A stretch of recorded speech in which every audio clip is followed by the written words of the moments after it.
Ahoj všichni, vítám vás u dalšího povídání na téma domácí násilí. Dnes bychom se podívali na to, jak se můžou děti, které se staly oběťmi domácího násilí, vnitřně chránit. V podstatě bych rád předal pár tipů na to, jak se svým toxickým rodičem nenechat duševně potopit až na dno. Nemusí to fungovat jenom v případě rodičů, může se jednat o partnera, sourozence, spolužáky a jiné lidi ve vašem okolí. Nicméně zaměřuji se zejména na děti, které se staly oběťmi domácího násilí, a proto mluvím zejména o rodičích.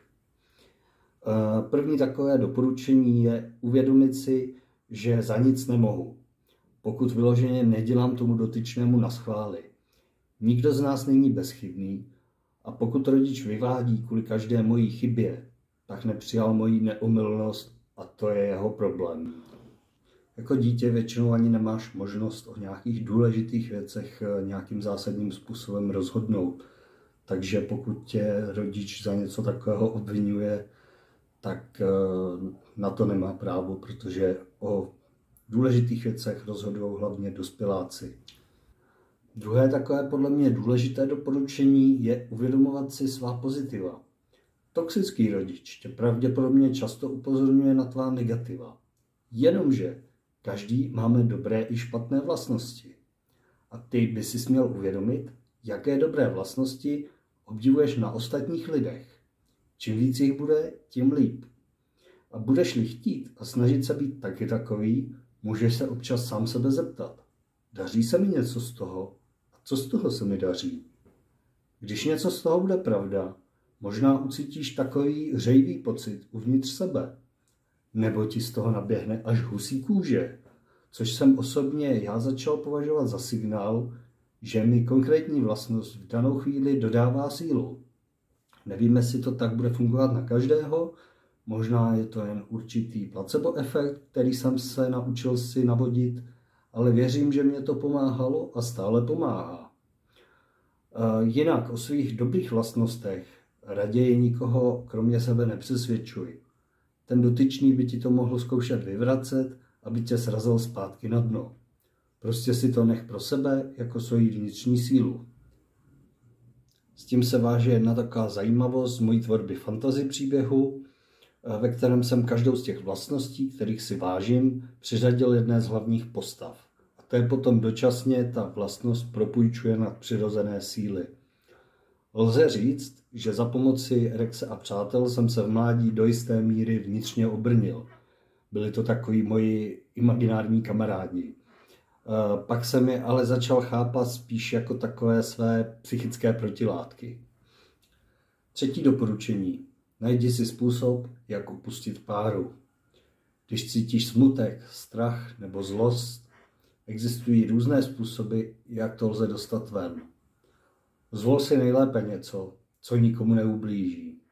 Třeba zhluboka dýchej, běhej, piš si deník, kresli, nebo jestli už na to máš věk, zkus třeba trénink v posilovně. I zabrečet si někde v soukromí je v pořádku. Pokud v tom zrovna nefigurují alkohol a jiné drogy, je fajn snad cokoliv, co tě uklidní, když jsi přeplněný emocemi. Čtvrtá rada, měj útočiště mimo domov. Pokud to doma není bezpečné nebo pohodlné, najdi si místo, kde se cítíš v bezpečí a dobře. Může to být knihovna, park, dům kamaráda, prostě kde se můžeš cítit svobodně a v klidu. Pátá rada, měj někoho, komu věříš. Najdi někoho, kdo tě podrží. Může to být třeba babička, kamarád, nebo třeba učitel, se kterým si rozumíš. Když se cítíš špatně nebo potřebuješ někoho, kdo ti porozumí, neváhej se mu svěřit. I když to doma není vždycky lehké, tihle lidé ti můžou dodat pocit bezpečí a uklidnit tě. Šestá rada, věř v lepší budoucnost. Pamatuj si, že jsi silnější, než si možná myslíš. Jednou to bude lepší. Najdi něco, co ti dává naději, například inspirující příběhy, knihy, filmy, hudbu. Věř v sebe, ve své dobré vlastnosti Jednou budeš mít svůj život, kde to bude vypadat úplně jinak. Vím, že to může být těžké, ale všechny tyhle kroky ti můžou pomoci zvládnout, přežít náročné situace a uvnitř tě posílit. I když to tak možná nevypadá, pamatuj, že v tom nejsi sám. Pouze společnost ten problém nevidí, protože lidi, kteří si tím prošli, se o tom z pochopitelných důvodů zdráhají mluvit a ti, kteří za to jsou zodpovědní, se k tomu často ani nepřiznají. Takže se o tom v podstatě moc nemluví, je to takové tabu. Ale pamatuj, že existují lidi, kteří ti můžou pomoct. Příště bychom si pověděli o možných cestách, jak z toho ven. Děkuji za pozornost, sdílejte, dejte like a já se budu těšit na příště.